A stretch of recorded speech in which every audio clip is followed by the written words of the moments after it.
예, 묵상하신 말씀 잠시 나누시 갖도록 하겠습니다. 오늘 말씀은 이 숫자로 좀 시작을 해보려고 합니다. 네, 전교생 41명. 전교생이 41명입니다. 예, 오늘 중학교 이야기인데요. 학년당 계산해 보니까 한 13.6명. 예, 학년입니다. 학년당. 예, 뭐 작은 학교죠. 이 학교는 1995년에 개교를 했습니다. 그리고 올해 3월에 폐교가 됐습니다. 처음 제가 이 뉴스를 봤을 때 많이 놀랐어요. 놀란 이유는 이 중학교가 어느 시골, 저기 지방에 있는 어느 시골에 있는 그런 중학교가 아니라 우리가 흔히 말하는 천당 아래 분당이라고 말하죠. 분당에 있는 청솔중학교 이야기였기 때문에 그렇습니다. 일기 신도시죠. 우리가 아는 대로 분당. 일기 신도시 중에서 첫 번째 폐교 사례라고 합니다. 처음에 믿기지 않았어요. 아니, 분당인데 학교가 폐교를 한다고? 학생이 없어서? 물론 뭐 지역적인 걸 좀 살펴보면 좀 복잡한 것도 있습니다. 학군의 문제도 있고 뭐 이런저런 영향들이 있지만 기본은 학생이 적은 거예요. 더 이상 학생이 오지 않기 때문에 폐교를 결정한 것입니다. 뭐 우리나라 인구 감소 문제 뭐 어제 오늘 이야기가 아니고요. 우리가 계속해서 듣고 있고 뭐 더러 말씀드립니다만 뭐 인구 감소 문제에 있어서는 저는 할 말이 없는 사람 중에 하나이긴 한데 이게 얼마나 심각한지 그리고 이것이 먼 이야기가 아니라 정말 이제 우리의 삶에 체감될 정도로 그렇게 가까워졌다라는 것을 실감하게 한 그런 뉴스였습니다. 요즘 우리 사회에서요. 새롭게 떠오르는 담론이 하나 있습니다. 여러분도 아마 들어보셨을 것 같긴 합니다. 이른바 축소 사회라고 하는 그런 담론입니다. 슈링크 소사이어티라고 그렇게 부르는데요. 이것이 처음 이 개념이 나온 것은 일본이고요. 또 유럽에서 좀 더 우리보다 먼저 이 고민들을 하게 된 그런 주제입니다. 말 그대로 축소 사회라는 것은 인구 감소 그리고 고령화 그리고 그에 따른 경제 규모가 이제 위축되는 거죠. 작아지고 지역의 공동체들이 해체되는 청솔중학교 이야기를 드렸습니다만 지금 지방 시골로 내려가면 뭐 빈집은 말할 것도 없고요. 빈 교회들도 부지기수입니다. 교인들이 아예 없는 그런 교회들 이미 목사님이 80이 넘고 90이 되어 계신 분들 어디 갈 수 없어 그냥 자리를 지키는 그런 교회들도 상당히 많이 있습니다. 마을 자체가 이제는 집이 한 가정이 사라지는 게 아니라 마을이 통째로 없어지는 그러한 일들이 지금 일어나고 있습니다. 앞으로 10년, 20년이 일어날 미래의 말씀을 드리는 것이 아니라요. 이러한 일들이 동시다발적으로 일어나면서 우리 사회 전반이 양쪽으로 줄어드는 현상을 의미하는 말입니다. 다시 말씀드리면 기존의 어떤 성장의 패러다임이 더 이상 유효하지 않은 사회를 지칭하고 있습니다. 제가 지난주에 그런 말씀을 드렸죠. 앞으로의 세대가 현 세대보다 가난한 세대가 될 것이다 라고 말씀을 드린 것이 바로 이 축소사회 담론에 근거한 이론에 근거한 그런 전망입니다. 물론 이 축소사회라는 것이 단순히 어떤 양적으로만 어떤 줄어드는 작아지는 어떤 그런 사회를 말하는 것이 아니라요. 어떤 기존의 가치 그리고 어떤 시스템을 다시 묻는 이 전환의 사회에 대한 이야기입니다. 전환이 키워드예요. 그래서 질문들이 이렇게 드리는 것이죠. 지금 우리 사회는 어떻게 커질 것인가? 라는 그런 담론에서 이제 어떻게 작아질 것인가? 로 전환이 필요한 그런 시대를 우리가 살아가고 있습니다. 또는 이런 질문도 가능할 것 같아요. 어떻게 유지할 것인가가 아니라 어떻게 존재할 것인가? 굉장히 중요한 질문이죠. 이것은 뭐 우리가 당면한 사회적인 질문이지만 본질적으로 우리가 이 질문들을 생각해 보면 이건 신학적인 질문이에요. 이 축소 사회라는 것은 한국 교회에 그대로 적용이 될 수 있고 또는 직격탄이 되는 그런 문제입니다. 그래서 한국 교회의 대단한 위기이고 그러나 다른 면에서 접근하자면 기회도 될 수 있다는 것이죠. 길목교회는 사실은 이 거대한 파도에 이미 올라서 있습니다. 우리가 원튼 원치 않든. 그래서 이 파도를 타면서 여러분 뭐 서핑을 한번 생각해 보시면 파도가 있어야 서핑을 탈 수 있는 거잖아요. 서핑이라는 건 파도가 필요합니다. 그래서 그 파도를 잘 타면 멋진 서핑이 되는 것이지만 그 파도를 잘 타지 못하면 그냥 그 파도에 휩쓸려 떠내려가 버리는 것이죠. 우리는 지금 그런 기로에 서 있습니다. 분명한 것은 이 문제는 뭐 길복교회 같은 그런 작은 교회의 문제가 아니라 사실은 모든 교회의 문제라는 사실입니다. 지역의 작은 교회들이 소멸되면서 지역에 거점을 둔 큰 교회들은 일시적으로 성장을 합니다. 그 소멸된 교회 교인들이 수평 이동을 통해서. 그래서 지금 현재 대형 교회들은 더 교회를 늘리려고 고민하고 있고 더 확장을 고민하고 있습니다. 많은 이른바 수원지가 말라버리면 이른바 더 이상 불신자들이 교회로 유입되지 않고 수평 이동한 사람들도 더 이상 유입될 수 없는 상황이 되면, 다시 말해서 지역 상권이 무너지면 대형 마트들도 결국은 무너질 수밖에 없는 그런 구조가 똑같이 지금 우리 한국 교회에 당면한 문제라는 것이죠. 물론 일정 부분 큰 교회들은 전혀 이런 고민이나 이런 어떤 위기 의식을 느끼지는 못할 겁니다. 왜냐하면 교회가 커지고 있으니까요. 교회가 성장하고 있고 그들의 표현을 빌려보면 부흥하고 있기 때문에 그런 것이죠. 그런 의미에서 오늘 이 마태복음 18장의 말씀은 우리 시대의 교회 그리고 우리 시대의 그리스도인들이 새롭게 또는 다르게 묵상해야 할 말씀입니다. 오늘 본문 말씀은 그 본질에 있어서는 그 주제가 뭐냐면 교회에서의 징계 문제, 권징 문제를 다루고 있어요. 오늘 말씀은 이게 핵심입니다. 예수님의 가르침이고요. 그런 말씀을 하시죠. 교회에서 누군가가 범죄를 하면 때로 달려들어서 비난하거나 뭐 이게 아니라 일단은 비공개로 한 사람이 찾아가서 권면하라는 것입니다. 형제님 자매님 회개하시죠 라고 하는 것이죠. 그런데 만약 듣지 않으면 이제 한두 사람이 찾아가서 다시 권면을 하라는 것입니다. 만약 그래도 그 권면을 듣지 않으면 이제는 교회 앞에 공개적으로 그 공동체 앞에 그 내용을 밝히라고 가르치시는 겁니다. 그러면서 이어지는 말씀이 18절 말씀인데요. 뭐라고 되어 있습니까? 내가 너에게 분명히 말하지만 너희가 땅에서 처벌하면 하늘에서도 처벌할 것이며 너희가 땅에서 용서하면 하늘에서도 용서할 것이다. 이게 현대인의 성경 버전이어서 좀 더 명확하게 다가올 것입니다. 우리가 일반 개역 성경에서는 뭐 땅에서 매면 하늘에서도 매고 땅에서 풀면 하늘에서 푼다라는 어떤 모호한 그런 표현들이 되어 있는데 앞에 권징에 대한 말씀에 이어지는 말씀이기 때문에 이 현대인의 성경 번역이 더 타당한 번역이에요.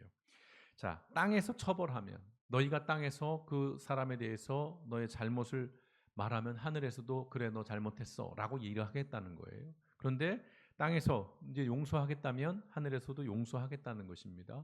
여기서 자칫 오해를 하시면 안 돼요. 주도권이나 순서를 헷갈리시면 야 그러면 우리가 하나님을 조정할 수 있고 우리가 하나님 마음대로 할 수 있네 그런 의미는 아니에요.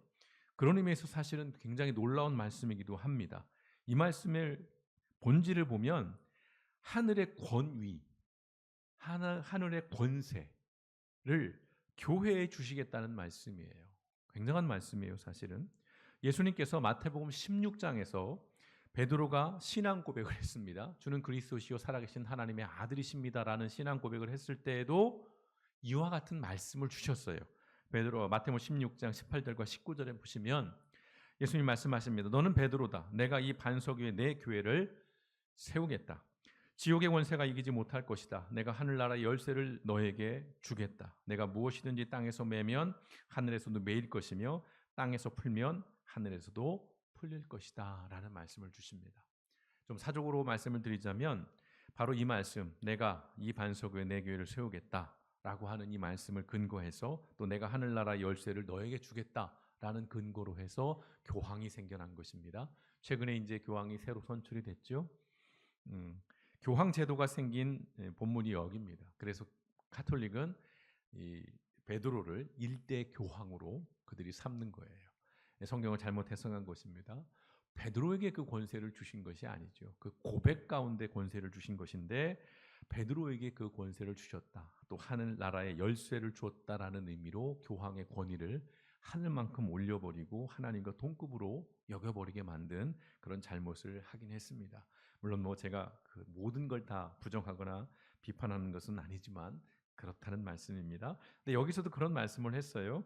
내가 무엇이니 땅에서 매면 하늘에서도 매일 것이며 땅에서도 풀면 하늘에서도 풀릴 것이다. 같은 맥락이에요. 하늘의 권세를 우리에게 위임하는 것입니다. 그런 의미에서 교회는 사람들이 모이는 것이지만 그 하늘의 권위를 가진 신적 공동체라는 사실입니다. 단순히 사람들만 모이는 것이 아니고요. 또한 교회는 하나님의 그 권위를 위임받은 공동체. 네. 발광체는 아닙니다. 우리에게서 권위가 나오는 게 아니에요. 위임받을 뿐이에요, 우리는. 여기서 착각하면 이제 교황과 같은 존재가 등장하고 신과 같은 그런 목회자가 등장할 수밖에 없는 것이죠. 대단히 놀라운 말씀입니다. 그 권세를 교회에게 줬다라는 것. 이어지는 예수님의 말씀은 더 놀랍죠. 19절 말씀 보시면 내가 다시 말한다. 너희 중에 두 사람이 땅에서 마음을 같이하여 무엇이든지 구하면 하늘에 계신 내 아버지께서 이루어 주실 것이다 라는 말씀. 사실 교회는 전통적으로 이 구절만을 떼서 어떤 중보기도에 대한 교훈으로 삼았어요. 두세 사람이 함께 기도하면 하나님께서 들어주신다. 우리 합심하자. 우리 함께 기도하자라는 그런 어떤 기도의 내용으로서 이 말씀을 주로 해석했고 또 그렇게 적용해 왔는데 물론 그 의미도 여기에는 담겨 있습니다. 그러나 여기는 좀 더 우리가 이제 새롭게 이 말씀들 좀 풀어가 보고 싶은데요. 자, 교회 공동체 중에서 오늘 말씀으로 보자면 두 사람만 마음을 같이하여 기도하면 하나님께서 그 기도를 들어주신다는 겁니다. 물론 앞선 18절에서의 교회에게 주신 그 하늘의 권위와 오늘 19절 이 기도 응답의 약속은 성경 전체의 맥락에서 볼 때에는 그 전제가 분명합니다. 뭐예요? 하나님의 뜻에 합당해야 하는 것이에요. 그냥 교회에 두 사람이 기도하면 무조건 하나님이 들어주신다. 또는 교회가 결의를 해서 결정하면 하나님은 무조건 그냥 거부권 없이 승인하신다? 이게 아니죠. 성경 전체의 맥락 속에서는 하나님의 뜻에 합당할 때에 그 메고 푸는 것에 하나님이 함께 하신다는 의미인 것입니다. 즉 하나님께서는 교회의 부당한 결정에 결코 동의하지 않으십니다. 교회가 결정을 하는 것에 대해서 하나님이 언제나 동의하는 것이 아니에요. 또한 우리 욕망에 응답하지도 않으십니다. 내가 간절히 내가 정말 땀이 피방울이 되도록 기도를 하면 하나님이 들어주시겠지. 하나님이 우리의 기도를 들어주시는 것은 그 열정, 그 노고, 그 애씀, 그 수고 때문에 들어주시는 것이 아니에요. 하나님 마음에 합할 때 그 기도를 들어주시는 것이죠.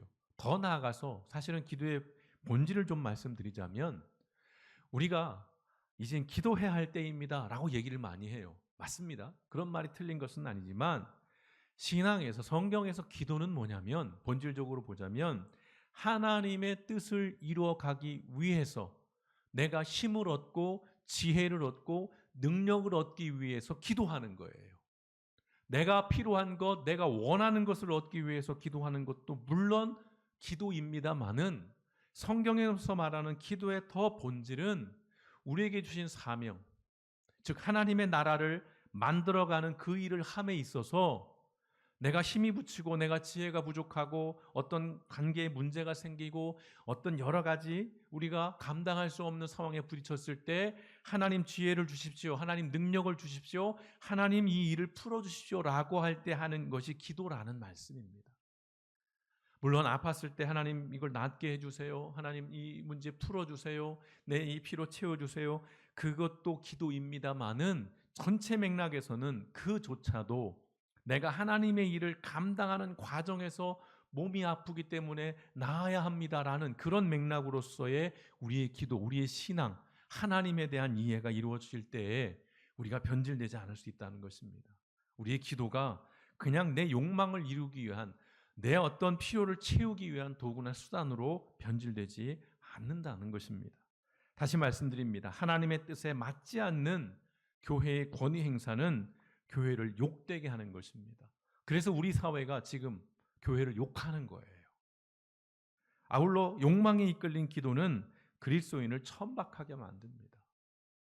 그 어떤 무속인들보다도 오늘날 그리스도인들이 더 무속적인 행태를 보여요.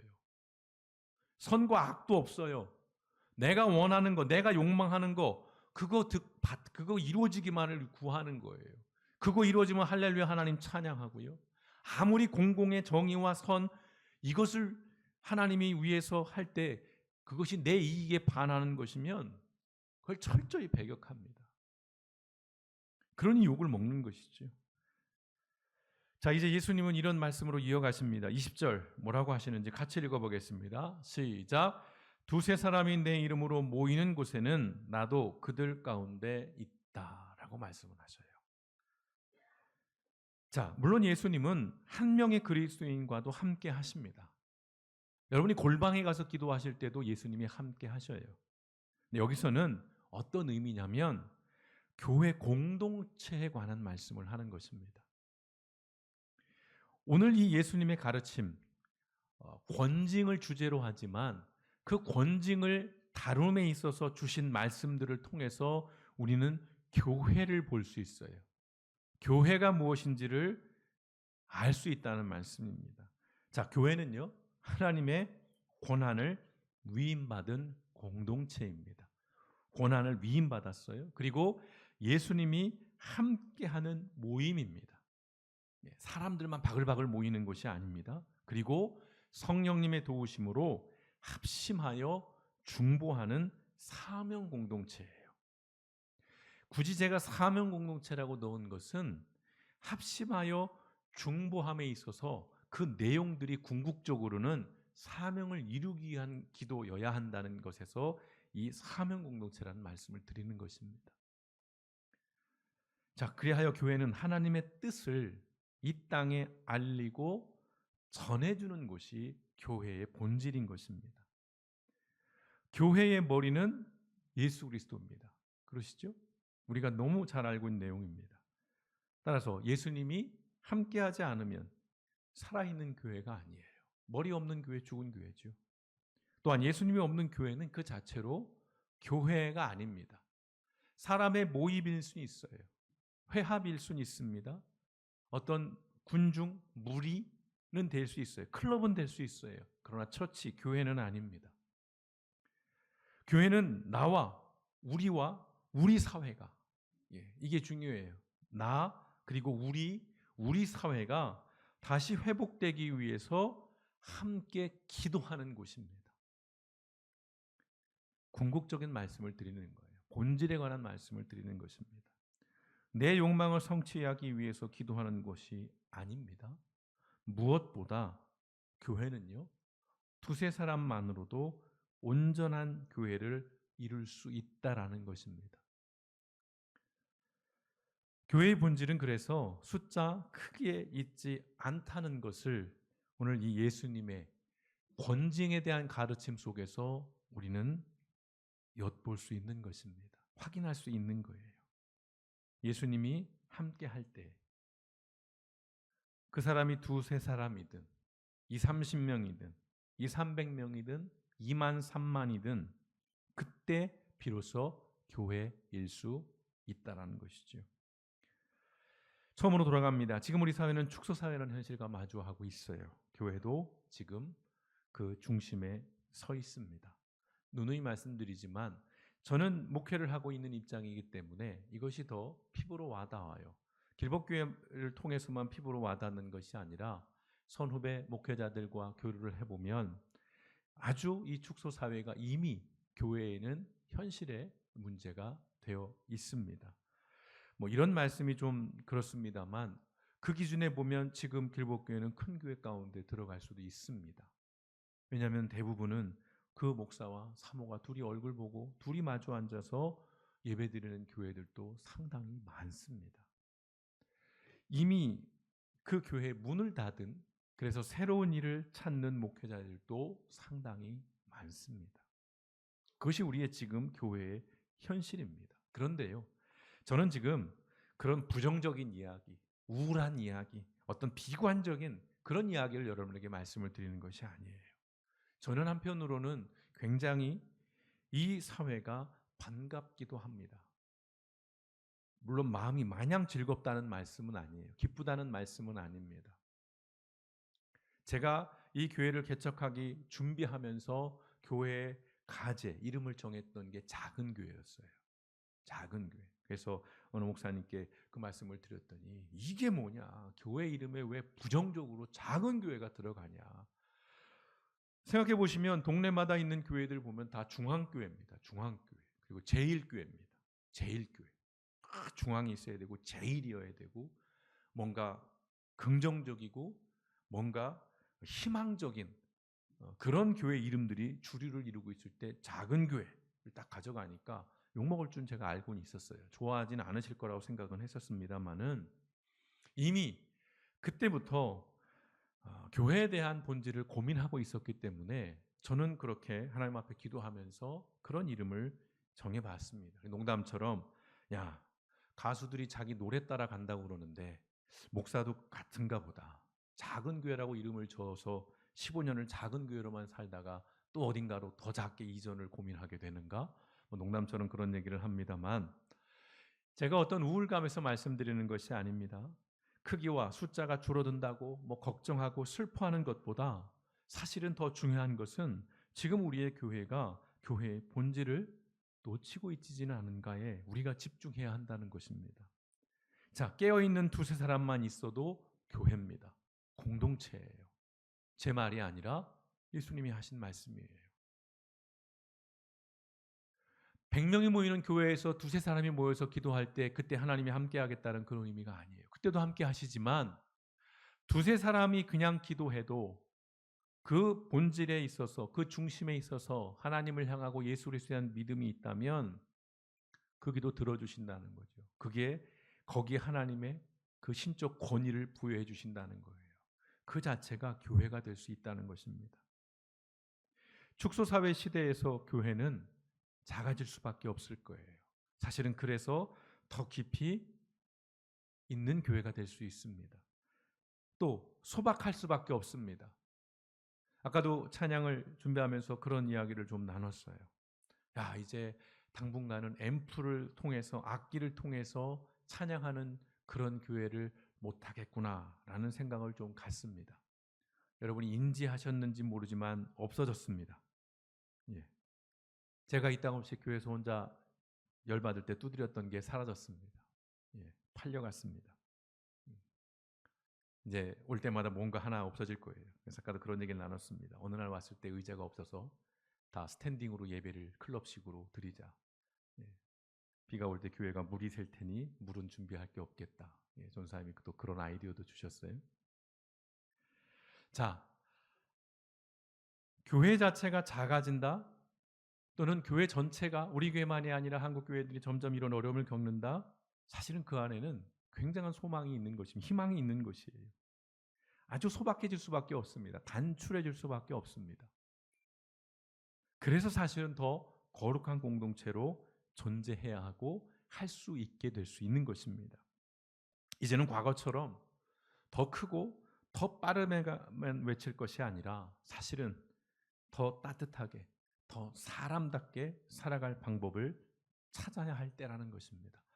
물론 세상은 여전히 숫자, 크기, 효율, 실적, 속도, 비용에 집중할 것이에요.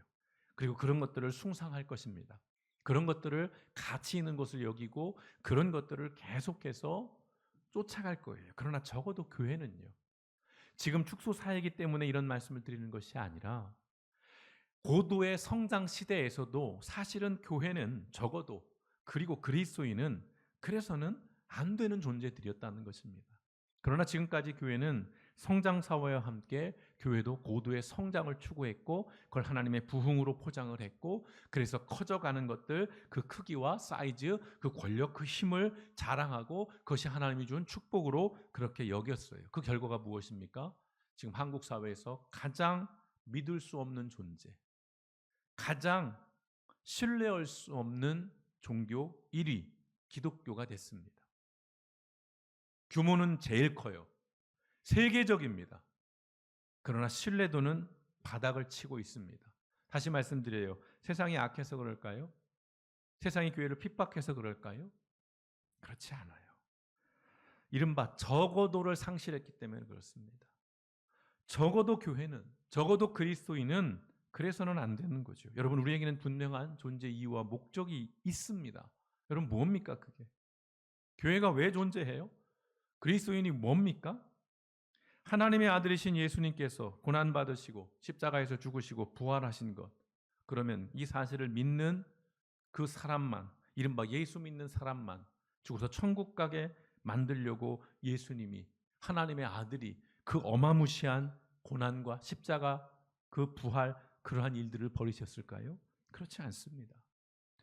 예수 믿는 사람들이 이 땅에서 천국의 삶을 살아가는 것, 실제 살아내는 건 둘째 문제입니다. 방향성에 대한 말씀이에요. 그리고 이 땅을 천국으로 만들어 가라라고 하는 사명.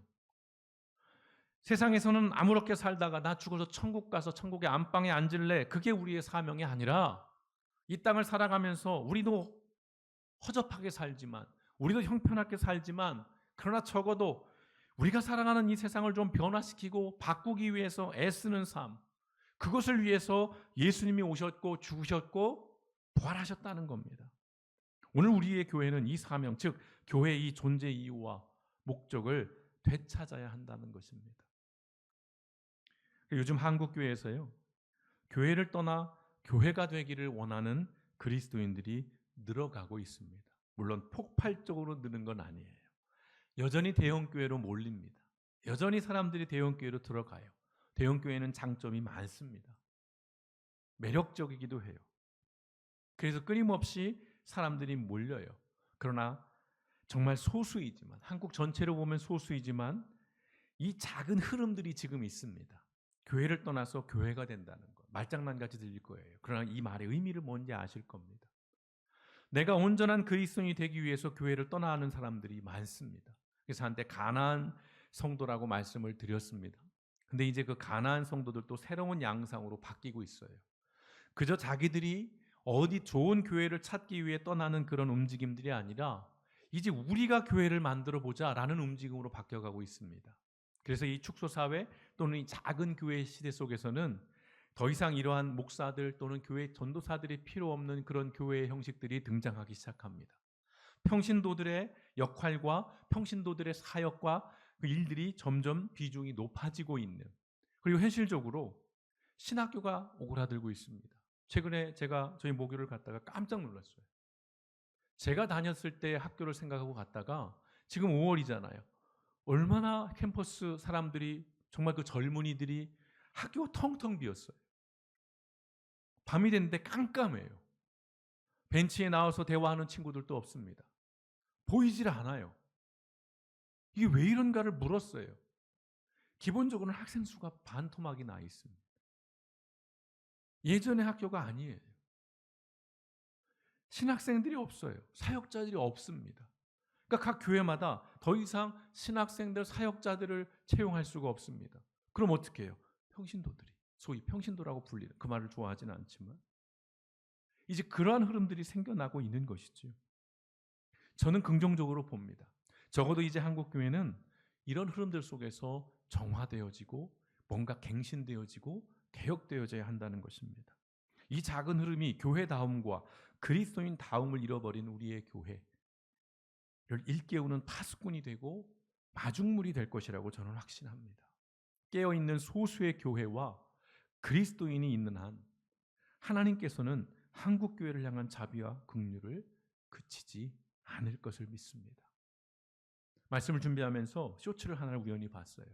외국의 목사님이 하신 말씀이에요. 거기서 하신 말씀이 그겁니다. 하나님은 어떻게 일하시느냐? 강한 자를 통해서 일하지 않으신다. 약한 자를 통해서 일하신다. 지난주에 말씀을 드렸죠. 그 위에 그 쇼츠를 봤습니다. 대표적인 예를 든 게 모세예요. 출애굽이라고 하는 어마무시한 사명을 그에게 맡기면서 그에게 쥐어진 것이 무엇이었습니까? 지팡이 하나예요. 그 지팡이로 그 위대한 일들 이뤄 가시는 겁니다. 그러니까 지팡이 자체, 그럼 우리가 빨리 어디 가서 지팡이를, 그 마법의 지팡이를 구하자가 아니라 그건 상징적인 거예요. 하나님이 하신다는 거예요. 그래서 히스기야가 그런 저주를 받은 겁니다. 그 위대한 왕이 그 하나 교만함을 보였다고 그런 어마무시한 질책을 받은 게 본질이 뭐예요? 교만한 거거든요. 내가 했어, 내가 이룬 것들이야. 그걸 자랑한 거예요. 하나님이 했다는 것, 하나님이 하신다는 것을 깡그리 잊었기 때문에 그런 하나님의 저주를 받게 된 거고, 그들의 다음 세대가 그들로 인해서 그 전 세대들로 인해서 그런 징계를 받게 되는 것입니다. 이제 길법교회도 교회를 떠나 교회를 세우는 일을 하려고 합니다.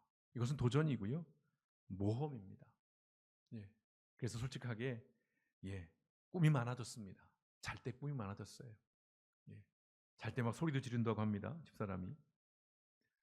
저 안에 스트레스가 있긴 한 거예요. 그러나 오해를 하지 마십시오. 스트레스만 있지는 않습니다. 굉장한 설렘이 있고 흥분되는 것들이 있어요. 농담처럼 그런 말씀을 합니다. 그래, 내가 하고 싶은 대로 하겠어.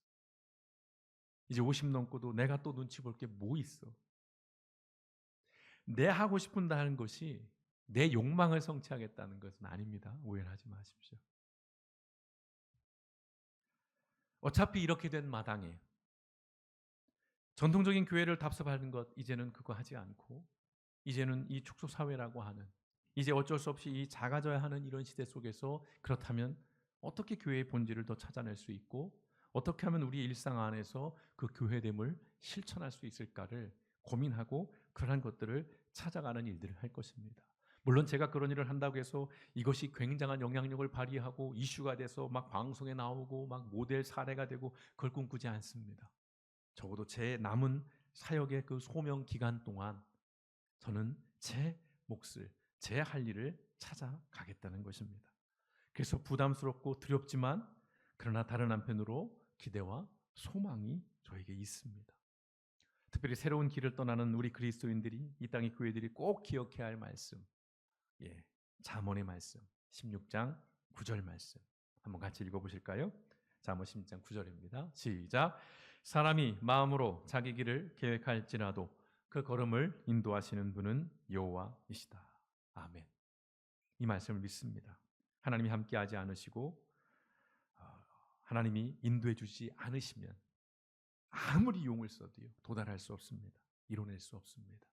하나님께서 우리 길벗교회의 걸음을 인도해 주시기를 소망합니다. 또한 하나님께서 우리 길벗교회 모든 성도님들의 여정을 함께해 주시기를 주님의 이름으로 축원드립니다. 그리고 모든 성도님들께서 살아가는 모든 날 동안 이 하나님의 길벗으로 함께 그 인생의 남은 여정을 걸어가시기를 주님의 이름으로 축원드립니다. 믿음으로 일상을 살아가는 것, 믿음으로 내게 주어진 삶의 순간을 살아가는 것, 그러한 사람들이 있는 곳이 교회인 것입니다. 바로 그러한 교회, 그러한 그리스도인으로 이 사회 속에서 우리가 다시 한번 이 복음의 놀라운 능력과 은혜를 경험하고 또한 세상 가운데 증거하는 저와 여러분 우리 길벗교회 모든 성도님 되시기를 주님의 이름으로 축원드립니다. 함께 기도하시겠습니다.